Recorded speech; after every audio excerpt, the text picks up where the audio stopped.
Assalamualaikum, selamat pagi anak-anakku semua. Pada hari ini kita akan belajar mata pelajaran IPA, yaitu mengenai macam-macam kelainan pada organ gerak manusia.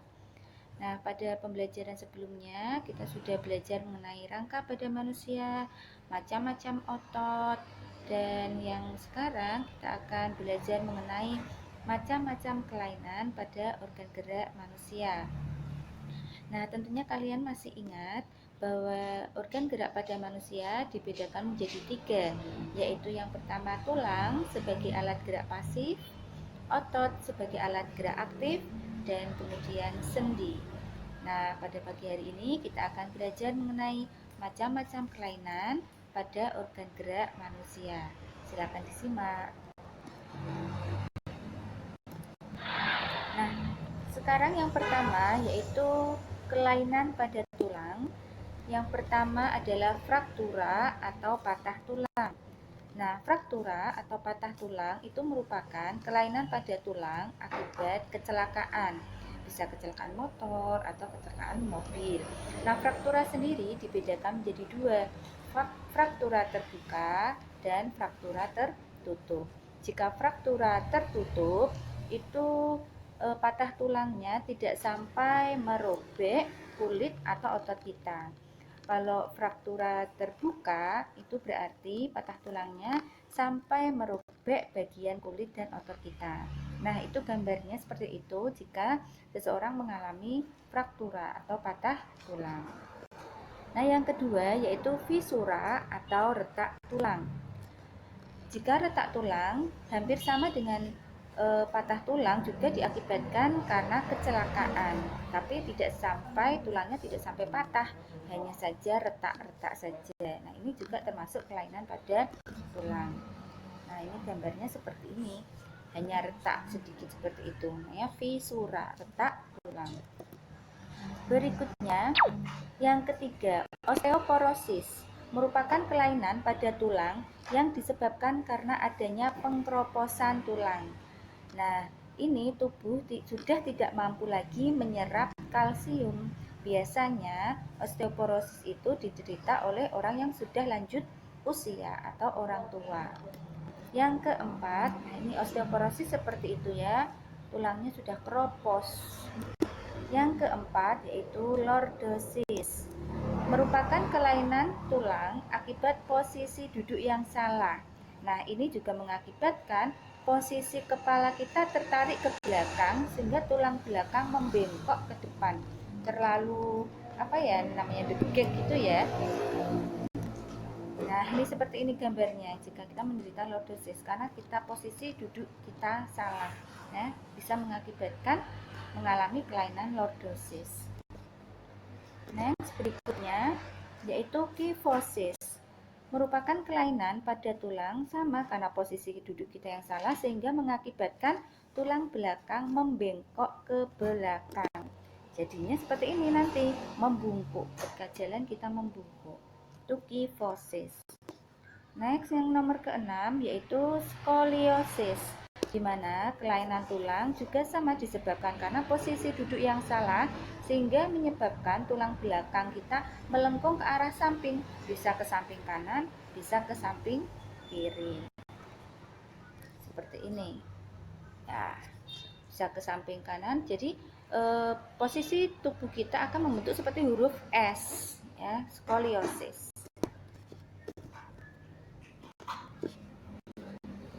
Berikutnya yaitu rakitis. Rakitis merupakan kelainan pada tulang akibat kekurangan vitamin D sehingga kakinya berbentuk X atau O. Bisa dilihat pada gambar itu, kakinya berbentuk O seperti itu dan X jalannya seperti itu. Biasanya anak yang seperti itu berarti kekurangan vitamin D. Nah, di mana kita mendapatkan vitamin D? Salah satunya dengan berjemur pada pagi hari. Nah, karena salah satu sinar matahari mengandung vitamin D yang baik untuk kesehatan tulang. Berikutnya yaitu ke-8, kelainan tulang yang ke-8 yaitu polio. Polio yaitu kelainan pada tulang yang disebabkan oleh virus sehingga keadaan tulangnya lama-kelamaan akan mengecil atau abnormal. Gambarnya seperti itu, sehingga bisa saja mengakibatkan seorang anak itu tidak bisa berjalan karena polio itu, karena itu salah satu penyebab virus ya. Nah, ini tadi Bintan ulang kembali mengenai kelainan pada tulang akibat posisi duduk yang salah, yaitu ada 3 tadi ya. Yaitu yang pertama lordosis, skoliosis, dan kifosis. Nah, untuk memudahkan kalian untuk menghafal, biasanya Bintan menggunakan telapak tangan Bintan. Misal kifosis berarti itu membungkuk, tulang belakang membungkuk. Ya. Terus kemudian kifosis, kemudian lordosis itu berarti tulang belakangnya ke depan ya, seperti ini lordosis. Dan skoliosis.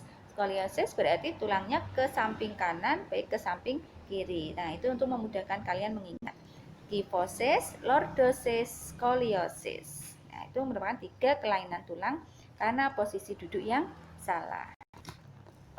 Kita lanjutkan. Nah, berikutnya macam-macam kelainan atau gangguan pada atau penyakit pada otot manusia. Kalau tadi tulang, sekarang kita ke otot. Nah, yang pertama yaitu hipertrofi. Nah, apa itu hipertrofi?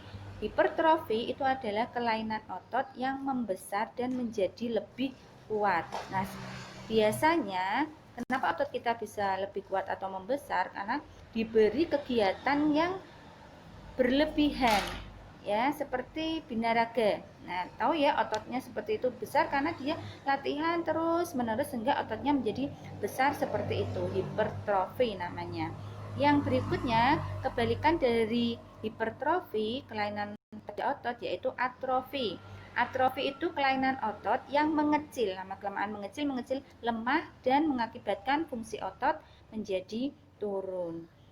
Yang ketiga, stiff atau kaku leher. Nah, kelainan stiff atau kaku leher ini diakibatkan karena peradangan pada otot leher. Nah, akibat dari gerakan yang secara tiba-tiba atau hentakan yang secara tiba-tiba. Yang berikutnya, tetanus. Tetanus itu kelainan otot akibat infeksi bakteri, yaitu bakteri namanya Clostridium tetani. Maka penyakitnya namanya tetanus. Nah, biasanya untuk mencegah penyakit tetanus ini kita biasanya juga diberi imunisasi anti tetanus. Nah, seperti itu. Biasanya juga akibat kita kena paku atau apa itu bisa mengakibatkan tetanus. Nah, itu beberapa penyakit pada otot. Nah, bagaimana caranya agar otot kita selalu sehat? Nah, kita harus merawat otot maupun tulang kita. Yang pertama yaitu dengan membiasakan sikap tubuh yang benar. Tadi salah satunya ketika kita duduk, sikap tubuh yang benar, tidak terlalu ke depan, tidak membungkuk ya. Yang kedua, yaitu makan makanan yang bergizi, terutama untuk kesehatan tulang kita sebaiknya mengkonsumsi makanan yang banyak mengandung kalsium, mengandung vitamin D. Nah, itu bisa untuk menjaga kesehatan tulang kita. Yang ketiga yaitu berolahraga secara teratur. Nah, yang keempat yaitu memenuhi kebutuhan cairan tubuh, banyak minum air putih, itu juga bagus untuk kesehatan tulang kita. Yang kelima yaitu menghindari gerakan yang membebani kerja otot secara berlebihan, mengangkat yang terlalu berat itu juga kalau bisa dihindari karena bisa mengakibatkan kelainan atau penyakit pada organ gerak kita. Yang terakhir yaitu istirahat yang cukup. Nah, itu beberapa cara merawat kesehatan organ gerak pada manusia. Nah, anak-anakku, demikian penjelasan dari Bu Guru. Semoga kalian jelas ya. Jika ada yang mau ditanyakan, silahkan seperti biasa boleh langsung japri atau WhatsApp Bu Intan. Nah, ada sedikit quote dari Bu Intan. Hidup ini pendek hingga jangan buat pendek lagi dengan sesuatu yang percuma. Jadi pintar-pintarlah membagi waktu kalian antara belajar dan bermain. Oke, demikian dari Bu Intan. Wassalamualaikum warahmatullahi wabarakatuh.